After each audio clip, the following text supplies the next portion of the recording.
All right, well, good to see you this morning. And we are in a series on the Sermon on the Mount. In the spring, we did the Beatitudes, and then in the summer, we've been focused on the Lord's Prayer, which is right in the middle of the Sermon on the Mount in Matthew's Gospel. So Matthew chapter 5, 6, and 7, the Sermon on the Mount. If you would want to read that, I encourage you to do that in your devotional time. So over the last few weeks, we've focused on the phrase, your kingdom come, your will be done on earth as it is in heaven. And we talked about how God cooperates with us in love to bring about the beauty and the love and the creativity of God's rule and reign on this planet, amongst this people. And so we talked about how God's rule or reign comes in deliverance and in healing and in justice. And then last weekend, Pastor Greg talked about community and the dynamics of grace-based community and how we need more of that. Wouldn't you say in our world today, not only around the world, but in America, we need more grace-based, love-based communities that are nonviolent and showing God's love and grace in every way possible. So that's a part of what we're about here. So then I want to shift today on that little phrase, give us this day our daily bread. Give us this day our daily bread. This is a fascinating concept, right? So much rich territory to think about when we think about this short little phrase that Jesus taught us to pray, give us this day our daily bread. Most scholars would think that Jesus was referring to the classic experience of God's people coming out of slavery in Egypt. Do you remember when they crossed the Red Sea and they celebrated the freedom from slavery? That's Exodus 15. The horse and the rider have been thrown into the sea. There's a celebration, but now they're on this journey through the wilderness. And remember, they had to rush out so quickly out of the Egypt experience that they had to prepare their meal very quickly. You remember the death angel was moving through Egypt, and they had to get their food ready, so they didn't even have time to leaven their bread. So they took manna and a few other elements. That became the elements of the Passover meal. Then they get to the other side of the Red Sea, and so now they really just rushed in preparation to get out of Egypt. Now they're out on the other side in the wilderness, but they don't have preparations for their food. And so they land on the other side of the Red Sea in the wilderness. And what happens to get food? Any of you ever tried to live in the desert and find food? Maybe a few snakes, right? Any of you ever eat snake? Anyway, just curious. If you think about it. I mean, it's a little different, right? Hard to grow stuff. They're not going to camp out too long, so their agriculture isn't there. So remember, the story is that God tells them He's going to provide for them, supernaturally.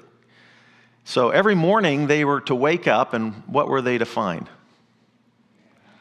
Manna from heaven, this provision of the Lord for that day. What's interesting, if you read Exodus 16, is that God didn't provide storehouses of food. You think about Joseph and Genesis, and they built up supplies of food for 7 years of abundance and 7 years of famine. But this is you can go out, God says you can go out and collect your manna in the morning, but only for that day. So some people went out and collected a little bit, but they had enough. Some people end up collecting too much. And if they tried to have too much, then the next morning they woke up and it had maggots in it and it was bad. So they had to get rid of that, but then there was a fresh supply for that day, that morning. So the people had to learn that there's enough supply for the day. There wasn't supply for tomorrow or the next day, but there was enough supply for today. Now, Think about manna, bread, food. And at one level, there's a very literal dynamic going on here. People need to eat to survive. People need food, water, and shelter, some basic things to survive. And if you think about food insecurity in the world, guess what? There's a lot of people, millions of people, some estimates over 200 million people in the world today that are food insecure. They get up in the morning and they're not sure they're going to have food to eat this particular day. There's millions of people in the world that woke up this morning and they're food insecure. They're not sure where their food's going to come from. It's interesting. In college, I started working with homeless in Waco, Texas, and then I went to Fort Worth and worked with homeless there, and then I went out to Hampton, Virginia, worked with homeless there, and then I came back in Kansas City and got several homeless ministries going here in Kansas City as well, or partnered with ministries going on here as well. And so we have people in America that are food insecure. Wealthiest nation in the world, but we have people in America that are food insecure. But then if you jump into some of the poorest countries in the world, you'll find that there's bunches of communities, whole communities, that are food insecure. I can tell you about communities that I hung out with in South America that were daily food insecure. I can tell you about people in Ethiopia. That's the place I've spent the most time with. It's very food insecure. I've slept out in the huts on dirt floors. I've slept with people who don't have running water, don't have electricity. Their bathrooms are holes in the ground, and there's food insecurity everywhere. What's fascinating, particularly in Ethiopia, is that people learn to survive with each other. So in America, we have a super independent spirit. You know, we kind of typically live in homes with just our immediate family, like maybe a partner or your kids, something like that. But in these villages in Ethiopia, what you realize is that the whole village is food insecure. And so, and these villages have been going on for generations. And it's not just like the immediate mom, dad, and kids that survive together, but it's like the entire community helps each other out. So when there's intense food insecurity, all of a sudden your grandparents and your uncles and your aunts and your relatives and your nieces and your nephews, and then those connections, and then you dive out a little networking kind of thing, that whole community becomes a part of how you survive and how you find food and shelter and how you take care of one another. It's a we thing. And they have, in these villages that I was in, there's no money. They literally just barter for things. They trade, they barter. But here's the thing I noticed. Two things. Number one, if you had a need, they would give it to you like that. Boom. Like if somebody was hungry, somebody in that community would move to meet that need. They might not have anything themselves. They might not know where their food's coming from tomorrow, but if they've got enough to share, they will move to help that person out. The other thing that I noticed in these communities is that they had extreme joy. It's such an irony, right? Like the people who are the most food insecure but live in these communities of care for one another have tremendous joy. The kids laugh and play like you bring a soccer ball out and baby, they'll watch the white guy try to kick that soccer ball all day long and laugh at me and have fun. And they love each other, and they have fun in their church services, and they have fun. And I mean, there's just joy ebbing out of these groups of people. Hey, contrast that. I know people. I've actually had a few opportunities to meet billionaires who live in mansions, isolated with security fences, and nobody can get to them. And they don't need anybody because they got billions. But guess what? You get behind the scenes a little bit. Is there joy? Not necessarily. You know, your net worth is not the thing that points to your joy. That's a whole nother set of things. And notice this prayer, give me this day my daily bread. God, that's not the prayer, is it? Isn't it interesting? It's a we prayer. Give us our daily bread. And you know, food insecurity isn't the only insecurity. Man, life can crash and burn sometimes, right? And it can be our own decisions that we make.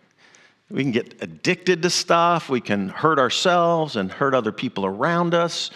Things can happen to us in life, tragedies and accidents and all kinds of things. There's times when it feels like the whole universe is against us. It can feel that way. And the insecurity of our soul and bread becomes to mean more than just physical food, but spiritual sustenance for our emotion, for our soul, and for our bodies and our minds and our spirit. And this prayer, notice, is a we prayer. This life that we're called to live is a we thing, not an I thing. We're called to live in community. I mean, just from an evolutionary perspective, every species on this planet survives better in community. Trees, they survive better in community. Every species of animal survives better in community. And we humans survive better in community. So we pray, Lord, give us. It's a we thing. Our daily bread. There's a statement in the recovery community, one day at a time. You know, for decades, I always had a 3 to 5 year plan, and I was a visionary. And I mean, I would lay out, like, I'd work out my 3 to 5 year plan. I'd dial it all the way back down to like this week. And every day and every week, I'd be working toward the goals and the faith goals that I'd put out on a 3 to 5 year plan. When I went through a few years ago, a devastating set of losses, many due to my own failures, I lost that ability to see the future. I didn't have a 3 to 5 year plan anymore. I barely had a 1 day plan. Have you ever been there? Any of you? Like, I don't know if I can get through today. Today.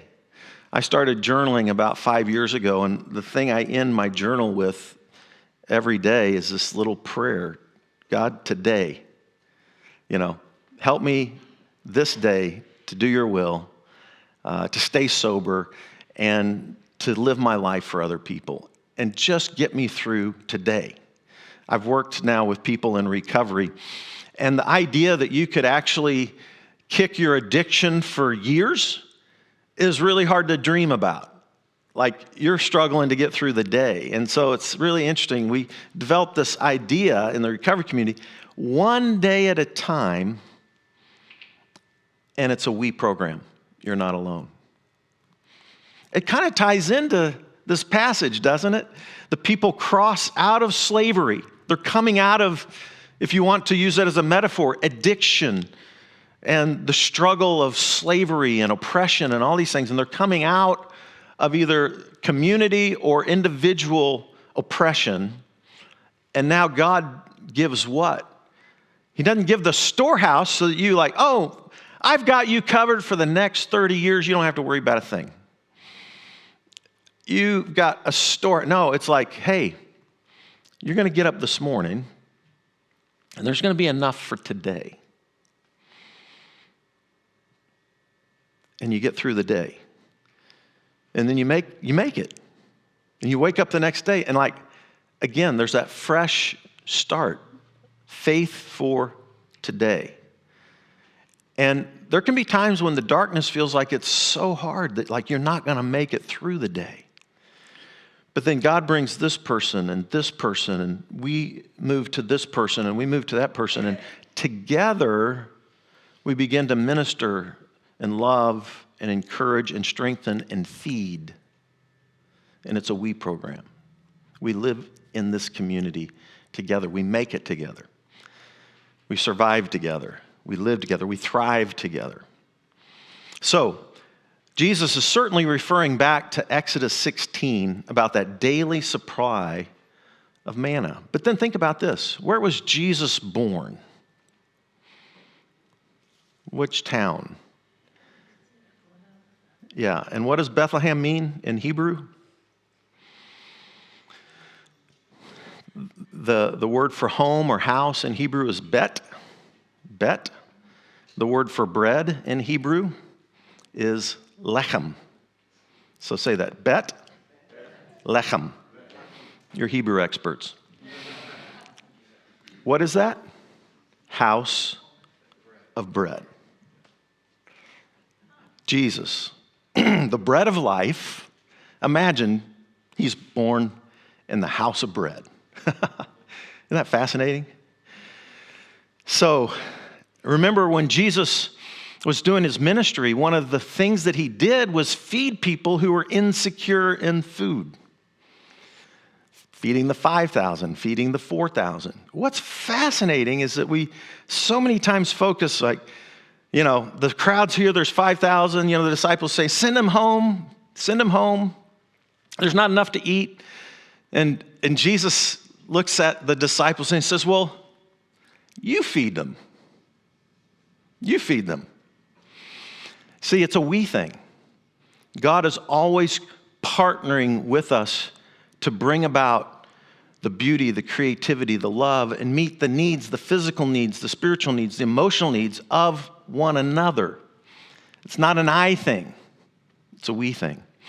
Jesus looks at the disciples. There's all these hungry people. You feed them. Disciples are going, man, we've tried to find how much food's out there, and there's not much food. There's a few loaves and a few fishes. Well, what does Jesus say?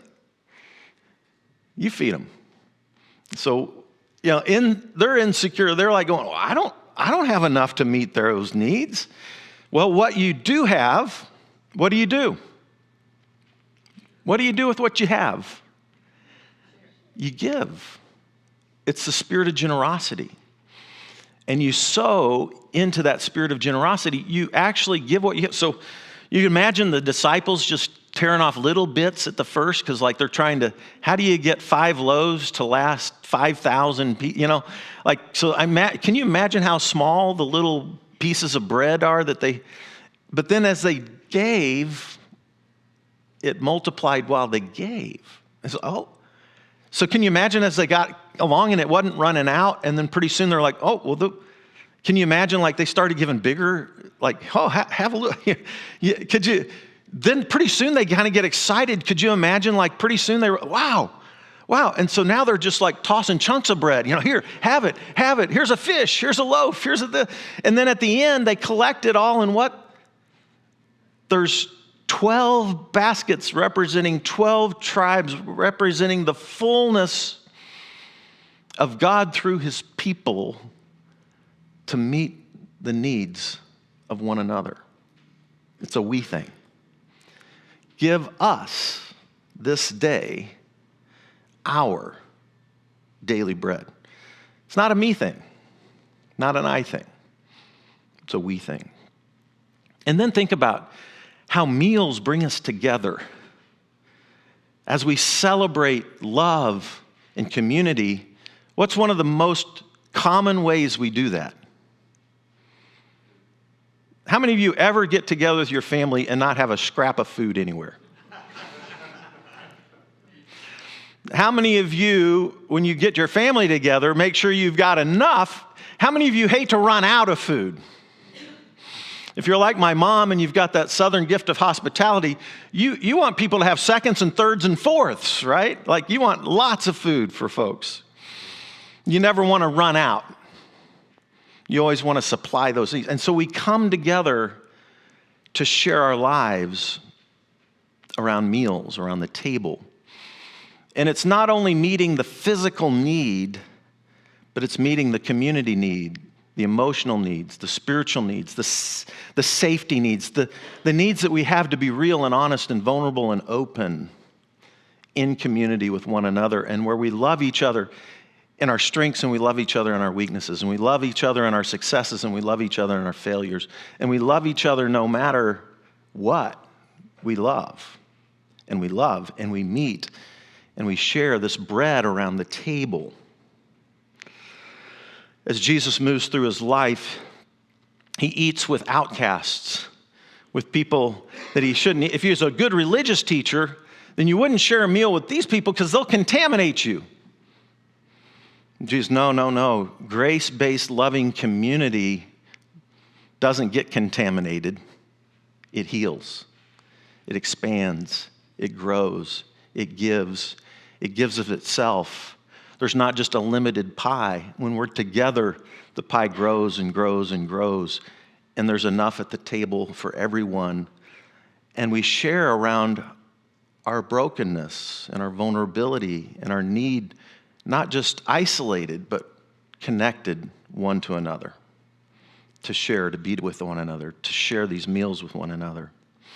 It's a meal of brokenness in some ways. Jesus took that bread from the Passover at the Last Supper and said, "This is my body broken open for you." It's love laid down, love that is giving of itself, love that is connecting in community, love that is connecting in vulnerability and honesty and weakness. And it's in that spirit of vulnerability and brokenness and weakness as we share around the table of life that the bread of life begins to minister to our deepest needs, our spiritual needs, our community needs, our love needs, our needs of hope and meaning and purpose. We find those in community together as we break open our lives and give of ourselves one to another. This is the way of bread, if you will. This is what bread's all about. It's interesting, one of the most ancient churches in the world is the Ethiopian Orthodox Church. And if you go to Ethiopia, you know, the Queen of Sheba, when King Solomon was alive, visited King Solomon. And Queen of Sheba had a baby from Solomon, is how the story goes. And the first Solomonic king of Ethiopia was Menelik. And this is about 1000 BC. This is 1,000 years before Jesus. And there's this line of Solomon kings in Ethiopia. And what's fascinating is that they claim, up in some of those beautiful stone churches in the north of Ethiopia, they claim in one of those churches, this is the area of Lalibaba, they claim to have the Ark of the Covenant. Now, you can't actually go in and see it, though, because, you know, bad things happen if you look on the Ark, you know. You've got the cliff notes in that ancient movie, right? Harrison Ford. Raiders of the Lost Ark. First edition. Just check that out at the end scene, you know. But what's in the Ark of the Covenant? In that, with the gold cherubim up above it. Do you remember? There's some manna in it. The 10 Commandments, the Word, and Aaron's rod. And what's interesting is that in every Ethiopian Orthodox church, there is a Ark of the Covenant sitting off to the side of the altar. And they actually see that Ark of the Covenant as Mary's womb, which contains the bread of life and the word of life, the manna and the 10 Commandments. And so in every Ethiopian Orthodox church, there's actually a Ark of the Covenant, okay, a miniature one, off to the side, and that is the bread of life and the word of God. Jesus said, you can't live by bread alone, but by what? The life-giving community of living in God's love and sharing with one another to meet one another's needs.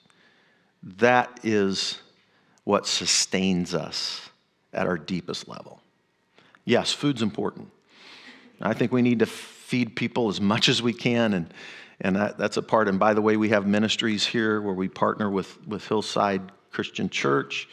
And if you want to bring food in, particularly non-perishable items, you can do that. Place them in the boxes in the foyer.